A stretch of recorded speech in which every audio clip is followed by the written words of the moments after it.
Érzem, egy eszköz vagyok, számítsa te is majd a pillanatot, amikor ott nyugva ballagok, ez ami mindig bajthoz. Nem tudom befogni a pofámat a sarkon, a lelkemnek majd mindegy, majd megölték a szeretetet. Én őszintén megmondom, hogy mi a baj velem.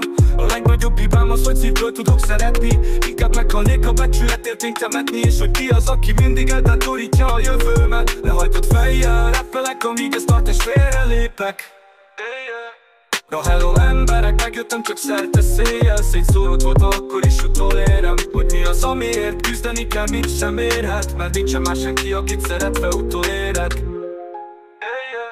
Lehet, hogy hibáztam, én elfogadom ezt is. Az embereknek nem tetszik, hogy vallok a rapperben is. Meg sok ember kiöltem már belőlem a legjobb részem. Na meg hogy mit érzek, azt légy szívesnek kérdezd meg.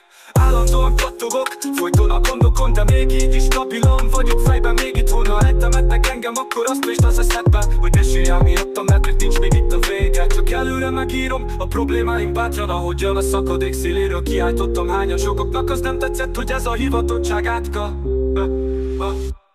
Na hello emberek, megjöttem csak szerte széjjel. Szétszóródva, de akkor is utolérem, hogy mi az, amiért küzdeni kell, mit sem érhet. Mert nincsen más senki, akit szeretve utolérek.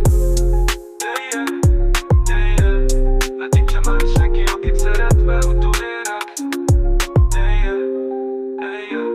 Lehet, hogy hibáztam, én elfogadom ezt is. Az embereknek nem tetszik, hogy vallok a rapemben is. Mert sok ember kiölte már belőlem a legjobb részem. Mert nincsen más senki, akit szeretve utolérek.